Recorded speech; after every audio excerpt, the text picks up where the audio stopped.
Hello, guys, and welcome to another episode of Coco and the Sun podcast. I am your host, Malika Critchlow. Very happy and grateful to be here today. Very pleased, blessed to be here today and continue our reading of the Magdalene Manuscript.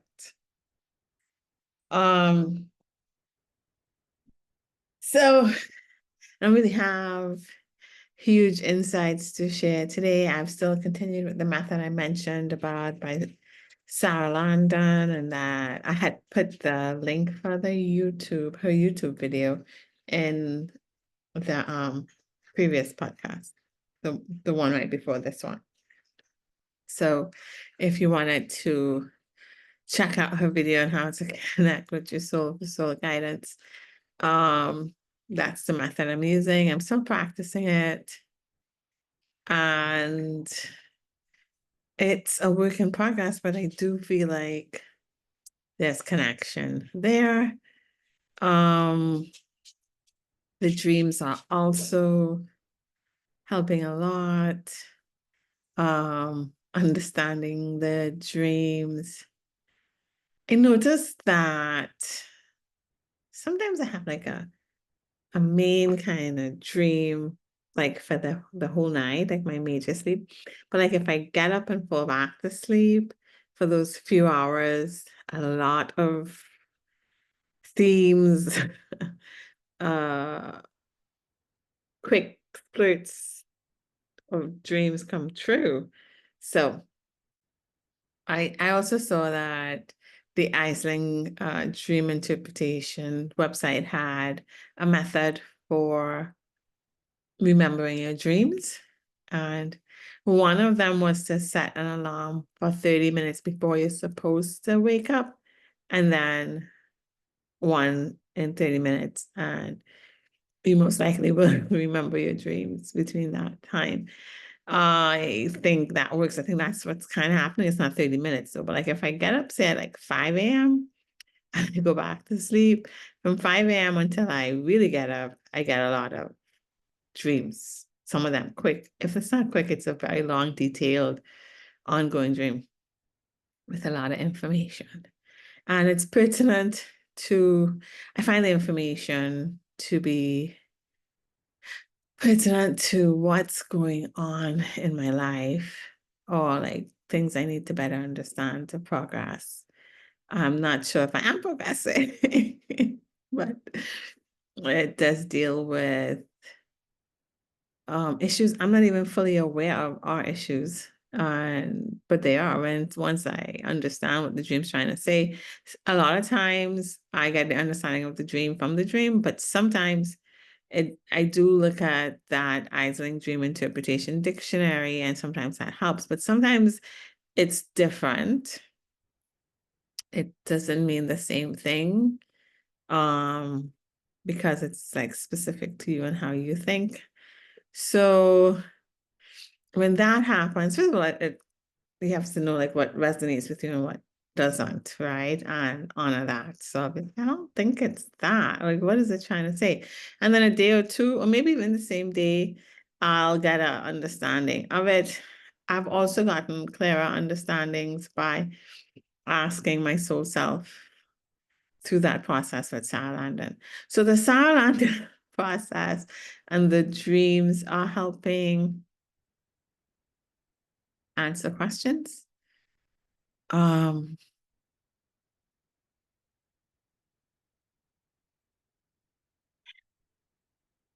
Solutions tend to be just being aware of it. And then what happens, I think situations occur in your life where you're actually able to play out what you're now aware of. I think that helps to transmute it. I also do my mirror talking, which also helps. And the usual ways that communication was occurring also, like it'll be a YouTube video or Pinterest post, Instagram post, or just a thought I never had before, a clear understanding. The shower is still very good for that. I had some clear understandings in the shower today. And it was so simple and so clear with some aspects I didn't even know I was struggling with. Like I had thought about it prior and I was like, well, how am I gonna deal with that? Well, I guess I'll deal with it when it comes, and I'll be the most love I could be in that situation. And then they kind of explain like how it kind of works. And I was like, oh. So a lot of the regular ways, but now it's like more enhanced because I can recognize it faster. I'm paying way more attention to my dreams.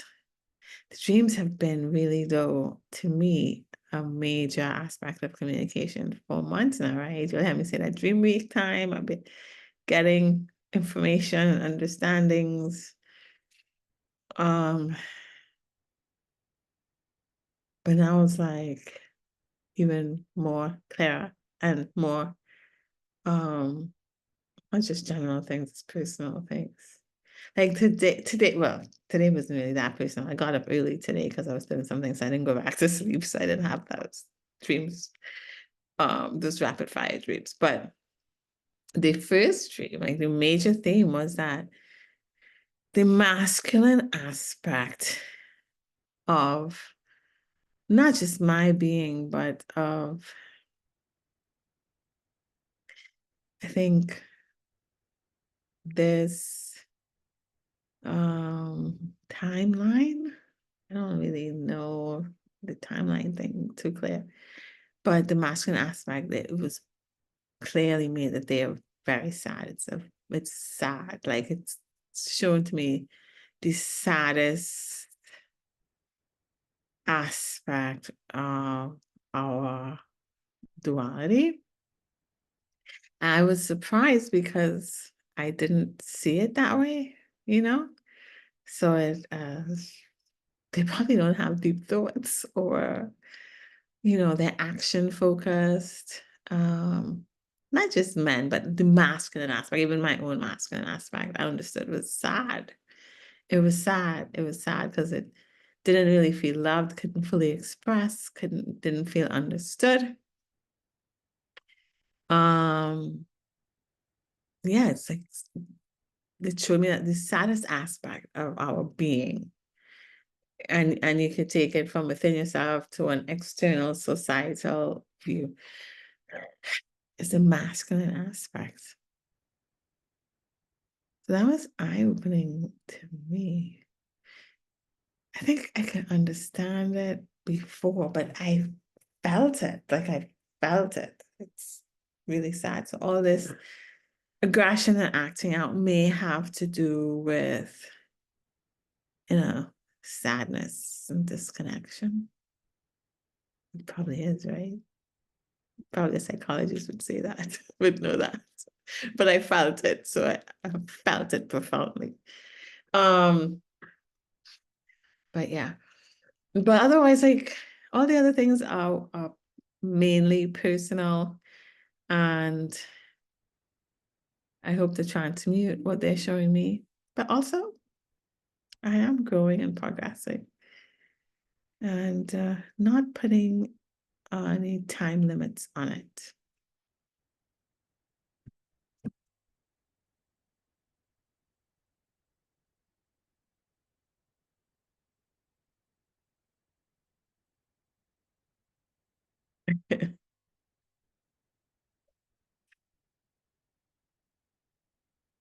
So not putting any time limits on it, although external factors do tend to be time-based. I know everything happens in the right time. Anyway, that's how I'm feeling today. As you know, I have ebbs and flows. Okay, so let's start reading.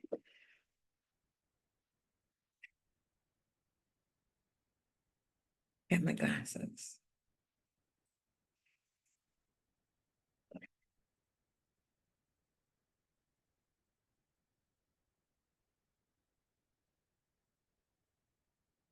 So we're going to pick up from One Woman's Story, Judi Sion's story, where we left off.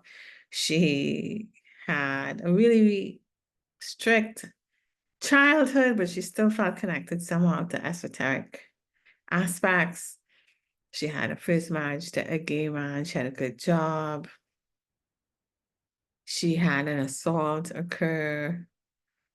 And she realized that people either really loved her or hated her, disliked her. Really liked her or disliked her. And that was a power in itself. So we're going to continue. My husband's government career, this is her second marriage now. My husband's government career moved us to Washington, D.C., and I began a consulting business, incorporating everything I had learned in my years in advertising. Perhaps it was the signs of the biological hourglass and their ever-present descent from future into past. But my husband and I began to speak of children and ultimately had two exquisite daughters. But our life began to unravel with the intrusions into our private time. First, Jennifer developed allergic reactions to milk, soy, all protein, and all sugar. As I struggled with that diagnosis and some system of nutrition for her, Adrienne began a series of ear infections that continued until she was 12 years old. Nights became a blur of shuffling from one room to another, from rocking one while she screamed in pain to across the hallway to lift another crying infant into my arms. These were my superwoman days as I lived on about 4 hours of sleep, broken by feelings and disruption, and then served my clients during the day. My office was in my home, and I had full-time help, which meant I could be with one daughter while the help was with the other. That way I could be with the girls when I wasn't on a deadline and make sure no one hurt them. The oldest, Jennifer, literally cried most of the time due to the stomach discomfort she was in. And from 10 days of age, she never napped. She finally fell asleep crying at midnight. She woke crying at 2 a.m. and again at 4 a.m. and was up for good at 6 a.m. every day. The youngest simply cried all the time when she had an ear infection. She had 12 in her second year. When I visited my clients, I frequently took the girls and the sitter along, stopping along the way at a playground or a children's museum or a mall. That way they could play while I handled business meetings. We were living near DC at this point, and so it was only logical, as I was prone to stumbling through life now, that I fall into political consulting. I had a gift there too, it seems. I treated the politicians the same way I treated the shoe company. It was really quite simple. It's all just understanding what the client stands on and what his soul is made of and how to outpicture that in the marketplace. It was during the management of a particular campaign that I became painfully aware of the encroaching power of the right-wing evangelical agenda. The ominous and obvious portents terrified me. My crystal ball foretold a future ahead with chiseled constitutional rights. I foresaw a horrible future world dominated by the kind of consciousness I grew up around, narrow and bigoted and ignorant. I saw censorship ahead and loss of freedoms, all in the name of God and righteousness, mind you.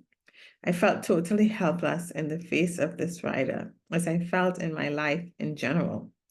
I was astride the back of a horse, nothing like the horse of my childhood.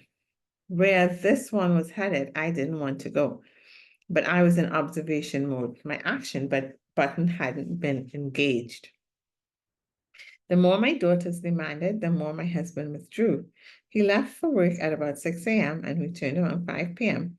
to take a long hot bath, something I greatly envied.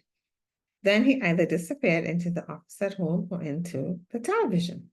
He emerged from one of the other hours later. I could probably count the number of times he put the girls to bed on my fingers and toes. Emotionally, he became colder and colder until one day I realized it had been 3 years since he had touched me and I wasn't allowed to make overtures. My attempts at dialoguing about it was fruitless. were fruitless. My demands for counseling brooked only one worthless marriage counselor who could have created divorce between the world's greatest lovers. I cried myself to sleep most nights, and he never noticed. One day I recall standing by the foot of the bed. Why don't you ever touch me anymore? I asked, biting my lips, studying myself for the answer. I don't find you attractive anymore. That was all he had to say. He went back to reading then, and I went back to keeping the girls from bothering him, which is how I spent my evenings. He didn't like to hear them cry. However, my business life was starkly successful, and we lived in the right town, and we drove the right car. And I had Oriental rugs and antiques again, and the girls were in the very best nursery school and had been tested for gifted programs, which was de rigueur in Northern Virginia if you were anybody who dreamed of having successful toddlers. When the visitations began, then the visitations began. I was asleep in my own bed one night and I felt a finger prodding my arm. I turned over and opened my eyes, expecting to see Jennifer standing there wanting more attention. Instead, I was shocked to see no one standing there. But when I looked at my arm, my skin was indenting in cadence to the feeling of someone poking me in the arm. I looked around the room, and there at the foot of the bed was a large luminous shape, rather like the shape of a human body, but with no body, only a glowing, pulsing presence. It extended a fiery finger and whispered to me, "Come and write." And I got up and went into my office and began a series of poems I later called the Phantom series. These poems desperately hungered to know what this presence was. It was a definitely male presence, a highly sexual feeling presence. I yearned to know who had entered my life this way, reminding me what passion was missing from my own existence. I have chased you across the paths of time, through birth and death and birth. You ignite me and I burn, I wrote to him. My childhood experience with the three lights visiting me in my room one night had left me with a great interest in the paranormal. I had read a book on Edgar Cayce when I was quite young and fully accepted the understanding of reincarnation and karma. It just felt right, and my soul knew the truth of it, for me anyway. But it had been a while since anything had come to call, especially anything that had changed me so. After these visitations, which continued nightly for 9 months, I began to write a newspaper column, and I moved back more deeply into alternative spirituality with a growing ferocity and commitment. My previous interest had been in the paranormal, but now I began to contemplate God, and I knew that it was I. My husband thought I was crazy. But the visitations continued for 9 months, long enough to birth a newspaper column, which I wrote for the next 4 years for the local paper. One of my first columns was about the first day Jennifer went to kindergarten.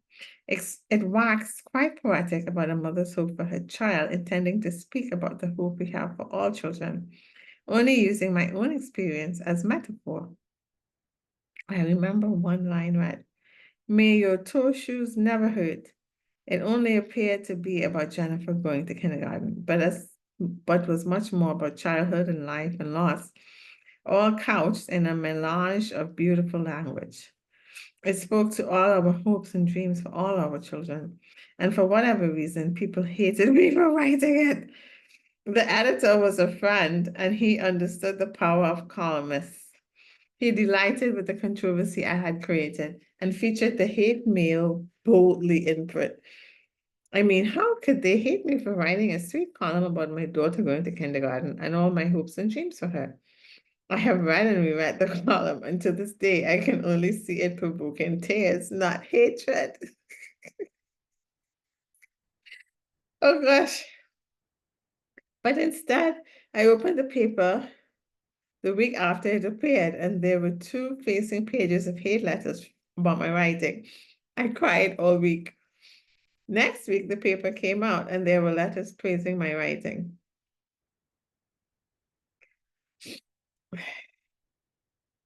I was up against the old issue of pleasing people. Why couldn't they all love me?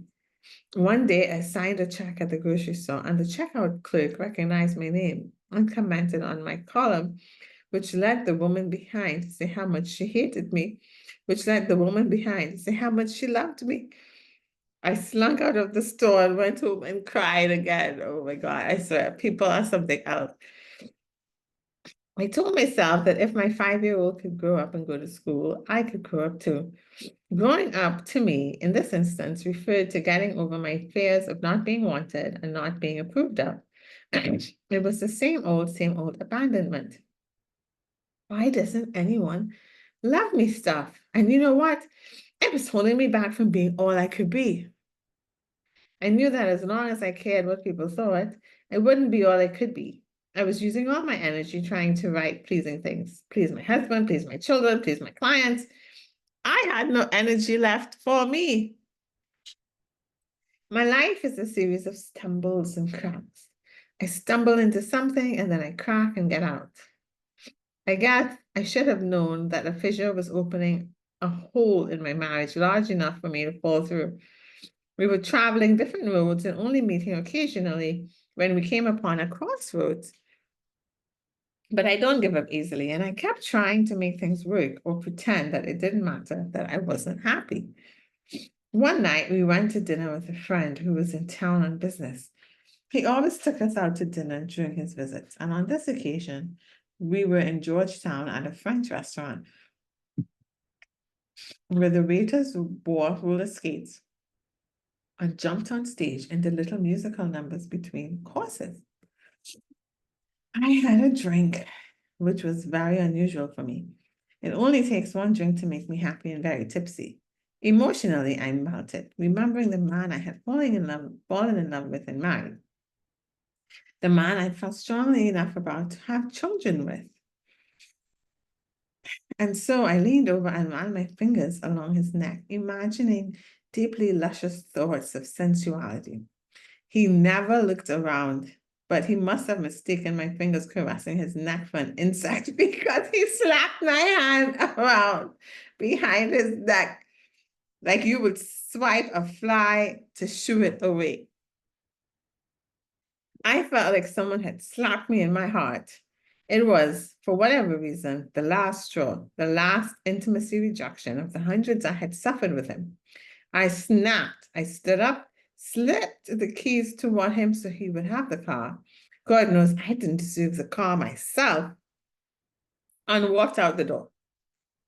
I had 25 cents in my purse when I hailed a taxi and asked him to take me to the Mac machine so I could pay the cab fare, the 30 miles out to Reston where we lived.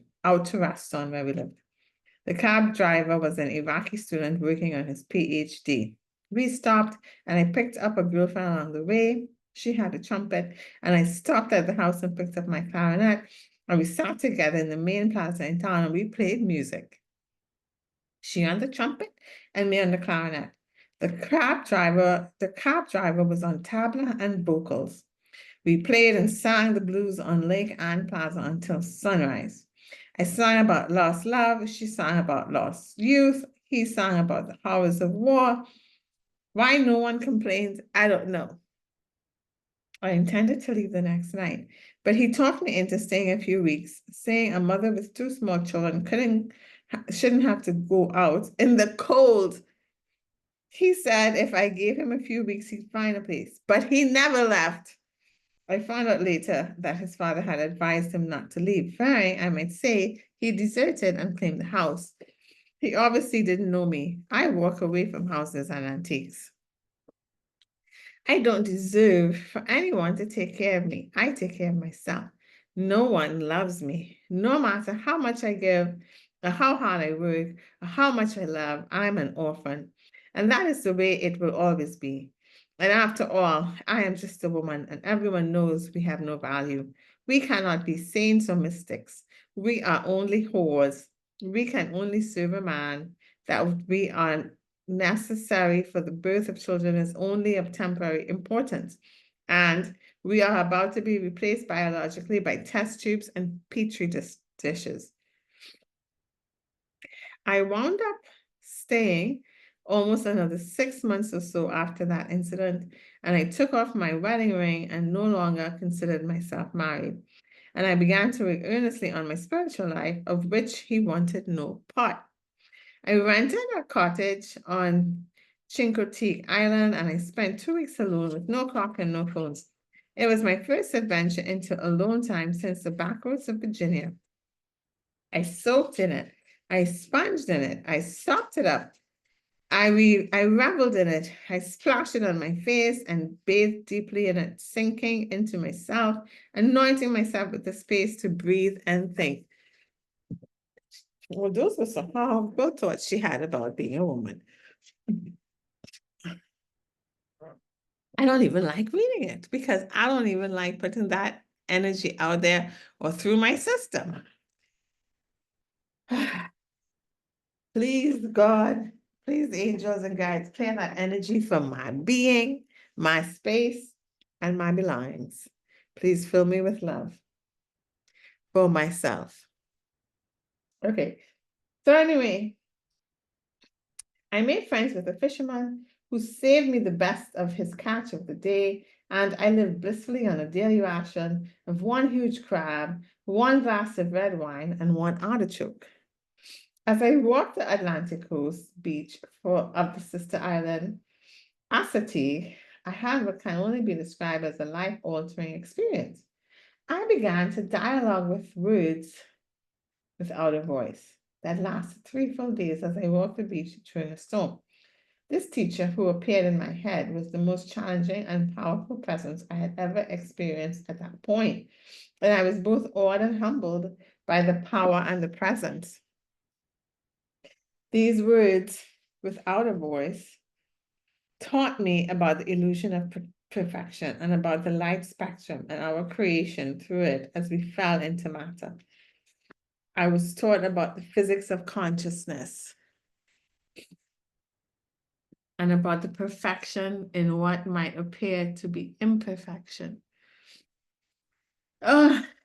It felt like a male presence, taught me about the physics of soulmates, how we begin the journey into matter as one light that splits into two lights, male and female, positive and negative, as we fall through the light spectrum to enter the electromagnetic plane of consciousness. He told me that almost never are these two original lights on the same plane, even that the reuniting of these lights is extremely rare, and that if it should happen prematurely before each has finished its own individual work, they might blow each other up. So powerful are the magnetics of original lights. After these caveats had been delivered, this voice told me that my destiny lay in reuniting with my original light. A spark was rekindled in the little girl who had always believed in true love, who had always known there was another part of her somewhere out there. And though the spark had been relit with clear warnings, my heart leapt at the possibility. I looked deeply at my life and saw that the foremost issue for me had always been relationship. It was my work, it was my love, and the truth was finding this other half of me was what my search had always been about. And if it were true that you shouldn't meet before each of you had finished your own personal work, then I'd better go to work on myself. And so it was that I vowed to call forth any unfinished personal work so that I would be ready. I walked those 3 days through a fierce nor'easter that blew a steady gale force at me, so that I had to walk leaning into it. I argued with this voice of God in my mind as I walked, railing about the inconsistencies and vagaries of life and metaphysics. At one point, after I debated viciously over a point, I was ordered to pick up a seashell that lay in my path. It was cracked and barnacle covered, slick with the sludge of oil on one side. What had once been life was no more, and in its place only parasites and waste and pollution. The sky in my mind split down the middle, and for some period of time I can't describe, I saw truth. I saw it all. I saw the revolution of cosmos around cosmos, multi-leveled, multi-realmed worlds within worlds, and layers of purpose. Purpose and perfection were contortionists that would bend into anything they needed to be in the moment. It was all perfect. And even the concept of perfection was limited. And that was perfect. The imperfection was perfect. I stayed in this place of sheer bliss for, I don't know, maybe only 2 seconds, maybe hours. After all, I had walked into a gale force wind for 3 solid days, sunrise to moonlight to moonrise. I had asked, what's it all about? And the big Alfie had answered me. I went back the 4th day at sunrise and I asked to be able to write what I had been taught, as I had never heard such communication. I was told I'd have to earn the words back, and then when I'd owned them in my own life, I could have all the teachings back. But they would come from my own mouth and heart then, and not just be a repetition. And so it was that I can tell the story and not yet write the full teaching given by the wind on those 3 days. Back home, I could never be the same. I had seen something and I was different. I loved my husband, but he was incapable of loving himself, and I should have learned one of life's great lessons by that point. You can't love someone enough to make them love you. If they can't love themselves, they surely can't love you. But I hadn't gotten that from my first marriage and wasn't to get it from my second attempt. Instead, I had lain awake at night, tears rolling down my cheeks for years, lying right beside him, and he had never noticed. After 10 years of waiting for a change in temperature, I figured he'd frozen to death and wasn't going to thaw. And so I left.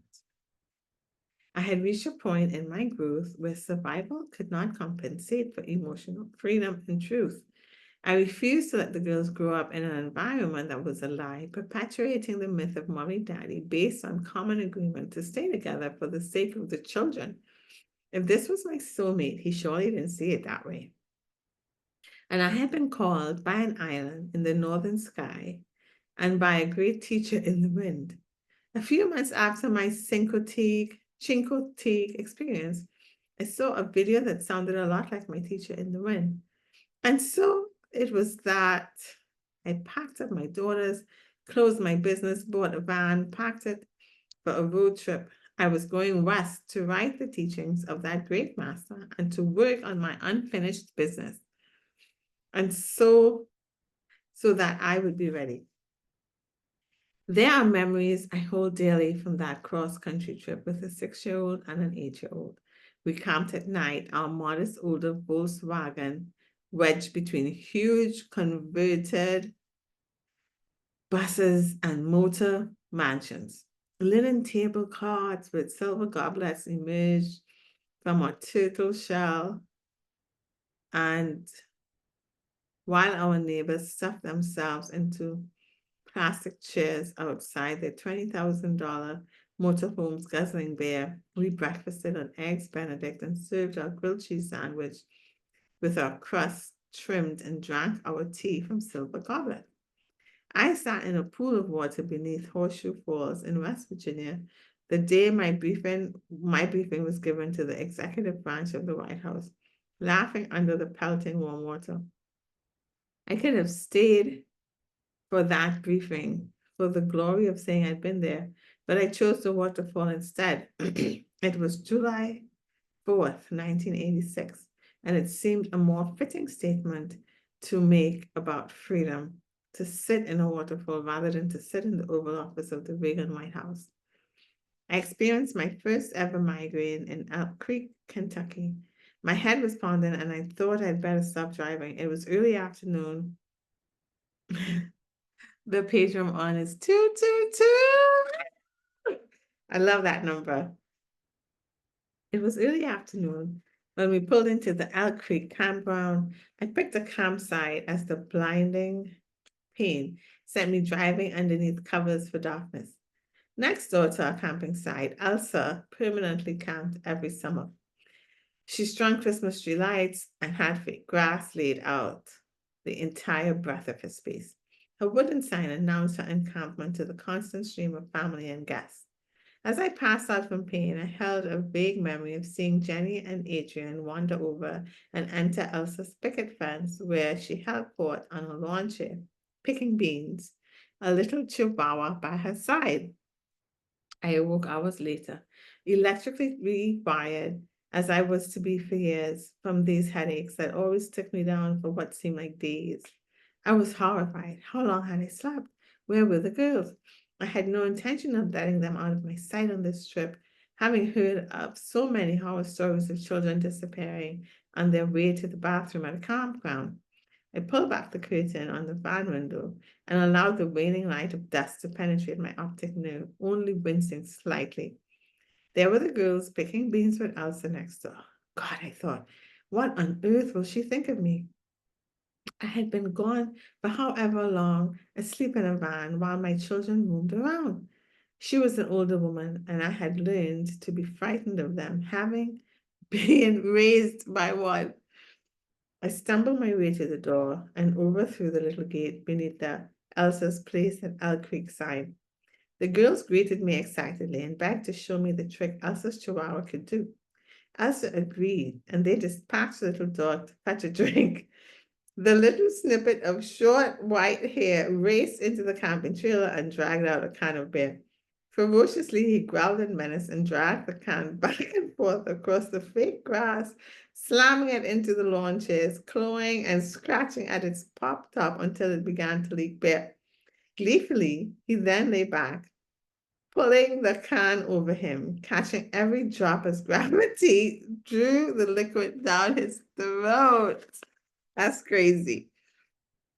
So Elsa said to me, the girls tell me you're taking them off to some island way up in the northern sky, smack dab in the middle of nowhere. You got a good reason for doing that? Fear clutched my throat.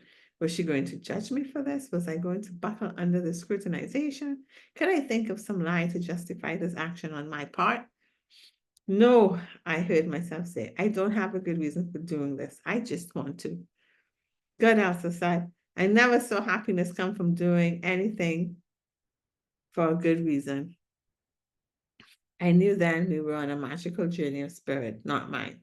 It continued from philosophical conversations with old folk singers on a riverboat along the Missouri to saving a frog on in a whirlwind on the White River in the Badlands of South Dakota. I knew then we were on a magical, I liked Missoula, Montana so much that I got down on my knees in front of the van outside a Chinese restaurant and cut it a deal. I promised my van that whenever it broke down, I'd consider that as a sign that we were supposed to stay here. Then I started the engine, silently hoping it wouldn't start. It started. We continued until we ran out of land at the edge of a little town in northern Washington state. We boarded a ferry on the way to the island whose call I had heard all the way back east. The three of us huddled against the wind on the bow of Calitan and sobbed at the recognition as home approached.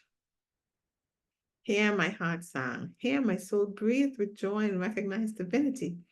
Here where cliffs met the sea entwined in a chain as ancient as memory. I found some sense of place I had never known before. Sorry. No one was expecting us. There was no banners out that read, welcome. We have been awaiting your arrival. Sit down now and write the books you were called to write. Here's your paycheck. Reluctantly, we stayed as long as we could, but since no one made me an offer, we headed off either to the southwest or home. We would make the decision along the way. But we were so close to a huge snow cone called Mount Rainier, that I couldn't see how we could be that close and not climb it. It was, after all, right there in front of us, begging for a pilgrimage. Alas, after climbing all the way up, the engine finally blew on the way down. And there we were, stranded. Or was it gifted? A blown engine would take a minimum of 2 weeks. I called home and had the same experience we'd had nightly when we tried to call. We got the phone machine. When I finally got through to the girl's father, telling him we were stranded, he didn't say, "Oh, let me fly out and take care of this. Are you all right? What can I do to help you? Let me fly you home right now." Instead, he said, "What does this mean to me?" We never returned. Through the next 5 years, I was a single mother living with eagles and whales on an island in the northern sky. Since their father was on the other coast, he wasn't around to take them on weekends or overnights. So there were no nights off for me, no weekends alone. Life was full-time, and the air infections continued. Through all the born-again virgin years, I had one mantra. I repeated this mantra over and over to myself. I repeated it in the bathtub and hikes up the mountain, on the way to school, to pick up the girls, everywhere. I must have said this at least 20 times a day for those 5 years. From the Lord God of my being unto the Mother, far within, Father within, I call forth all my unfinished business. Bring it forward. Bring forward anything I have not looked at. Bring forward my fears, my jealousies, and my insecurities. Bring it all forward and let me work on it now. So be it. Occasionally, I must admit, I added a line to my mantra. From the Lord God of my being unto the Mother, Father within, I call forth all my unfinished business. Bring it all forward that I may finish it, so I will be ready to meet the mate of my being. The girls and I were so close during those years, you couldn't have gotten a sliver between us. We were all we had. We lived on $900 a month for most of those years. Once I sat down with Jennifer and Adrian, we talked about what to do. I worried constantly about money. I explained that we could move back to DC and I could make a lot of money again, and their clothes would come from Bloomingdale's again, as they once did. Now their clothes came from the secondhand rows. I explained that I wouldn't be as available as I was now, and that we would have help, and they could take music and dance and have things they didn't have. We had managed to hang on to a nice winter rental with large rooms and beautiful furnishings, but it was no longer in the budget, though we moved out of it every summer and sort of floated around until we could have it back in the fall. But it was still out of the price range now, and we faced a wall of expenses, especially if I was going to try to produce a book. They listened impatiently to my presentation of our financial situation, and they both intoned simultaneously, "Oh no, we came here so you could live your dream. You mustn't give up your dream. We can move to something cheaper. Nothing will ever work if you don't live your dream." And so it was that we located a deserted trailer with missing ceiling panels that allowed insulation blackened with mildew to hang down in each room. To say the roof leaked was a gross understatement. We had no furniture with us and couldn't afford to move our furniture from DC, so we acquired enough to furnish, loosely translated, please, our single wide on the beach. We got our queen-size foam mattress from the dump. It was V-shaped with a deep crevice in the middle. We all slept together, me in the middle, one little girl on each side. I slept with little arms and legs sprawled all across me. We turned into one tangled mess, sometimes getting caught in each other's legs. I seemed to always have a little arm across my face. I loved sleeping this way. Of all the things I felt anger at their father for, somehow every Christmas I resented him most. He had all the Christmas ornaments and lights in his comfortable 4-bedroom home in Western Virginia, the one his father had made sure he continued to live in. He never used them after we left, I have since discovered, but he wouldn't ship them to us. And so we had no Christmas ornaments and certainly couldn't waste money buying any. One year, our dear friend, the island doctor, brought us ornaments from his tree so we could have something to hang. One year, we couldn't afford a tree, and so a friend brought us a tree from high atop a mountain on the island where he had logging rights. sorry. It was a hemlock tree with beautiful green branches, much prettier than the trees of Christmas past. We hung our few little ornaments on it, strung it with popcorn and madrona berries, admired it, and went to bed. When we woke up in the morning, the girls ran out to see the tree, only to find it all over the carpet. Hemlock trees dropped their green needles inside. We were picking hemlock needles out of the carpet for days. That was the Christmas of the Madrona branch. I thought it was quite a statement for the environment myself. No tree had to die, and a dead branch got honored. I don't think the girls shared my altruistic opinion of that particular dead branch. We fixed the roof and slowly repaired the ceiling tiles, holding back the deadly insulation finally, but only after dozens of air infections. And one by one, we had each thrashed in the boiling temperatures of viral meningitis. I remember slipping through dimensions and twirling through the underworld, a hell of sweat and burning. My head didn't hurt. Hurt doesn't even come close to what the agony felt like. I felt like my marrow was being boiled while I was still in the body, and I ached beyond this world and into the next. Two horrific storms hit the island while we were in our trailer years. Each was labeled a 100-year storm, supposedly so ferocious it could only happen once in 100 years. We lived on the north shore of Orcas Island during both of them. Power was lost early on, and water followed. We had a tiny Kentwood stove in the living room of the single wide. I filled one wall in the kitchen with wood and sealed black plastic over the inside of the windows and the sliding door and taped us in. I forced myself outside in the wind only once a day to restock the wood. I set an alarm clock to feed the stove every 2 hours through the night. But we survived in that trailer when everyone else fled the North Shore. Wow.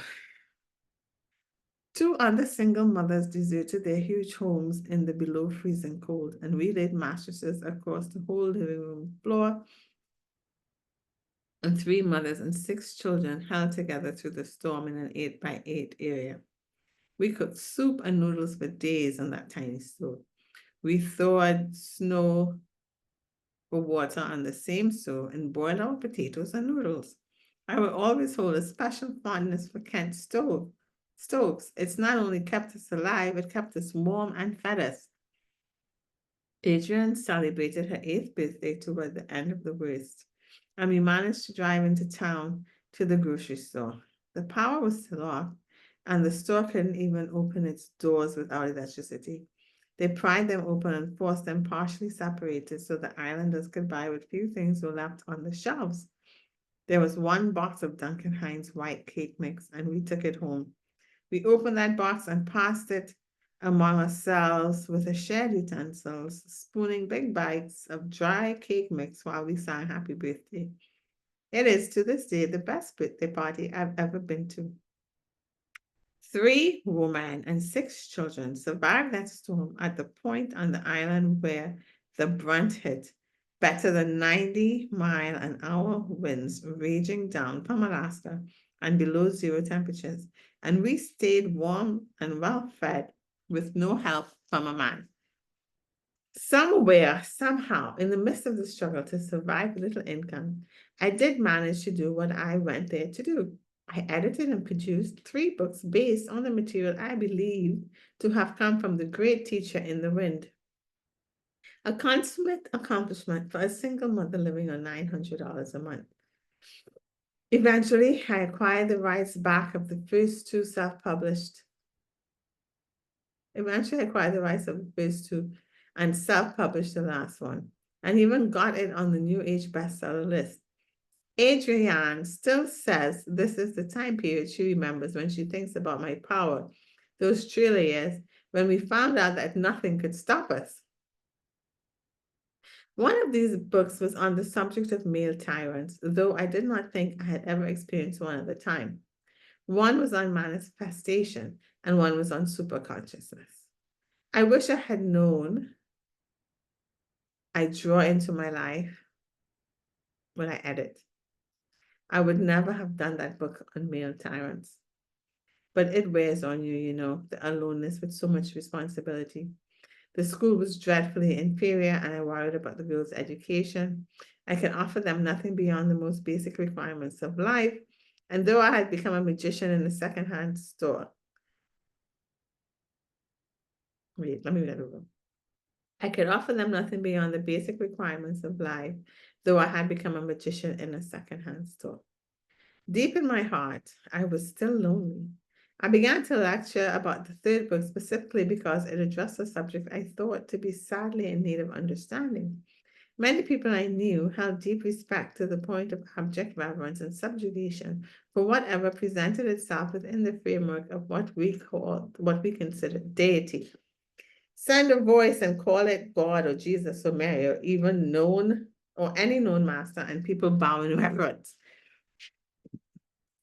But the same people who bow to what is considered deity within religion scoff at people who have communication with information sourced outside our current historical frame of reference, i.e. aliens. How narrow!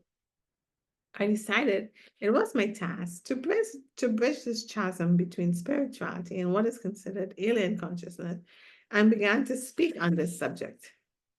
I have never really understand where fate meets karma. And if we create our own reality, what role does destiny play? I may never know this in this lifetime. I will surely never understand how the same woman who left one man rather than allow her daughters to grow up in a loveless home could possibly get caught in what was to unfold. I met a man at a speaking engagement who claimed to be something he wasn't, but I believed him because I wanted him to be what he said he was, because I wanted the world to have such possibility, because I wanted me to have such possibility. Okay, so I'm going to end there today. We're going to read about this man in the next episode. But so far, interesting. Interesting. I can relate to some of what she's saying, you know, when you want to find out. I didn't know I live the same life or the same reality anymore. Though she had to deal with a lot of stuff. Wow. I am grateful for my life. I will say that. Anyways, guys, that's it for today. That's the end of the podcast. Today's 8/8. I hope you have a great day. They say it's a special day for manifesting. I feel I'm getting a lot of understanding and clarity today about themes and topics. Even about my own ability to create the reality that I want.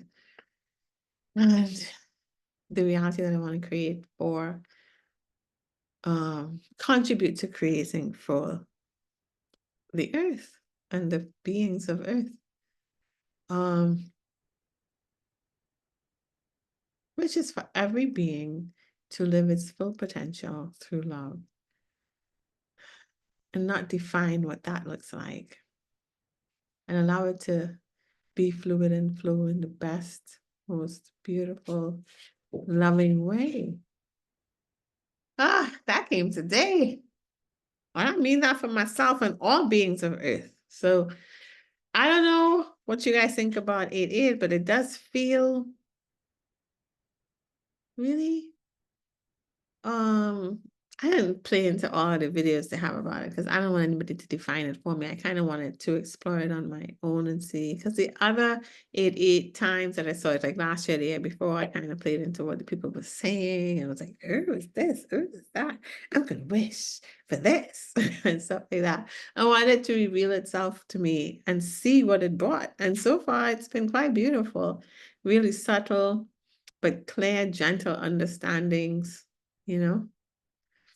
I understand the type of society I'd like to contribute to, and what I would like it to be for myself and for others, to understand the sadness of the masculine aspect of our being. That was so profound. I understand other things too. I can't remember right now. But I'm curious to see how the rest of the day plays out. I hope you guys have a great day. And I hope you know you are loved and you are loved and you take time with yourself. And you know that your relationship with yourself is your relationship with God. That's your own personal relationship with God.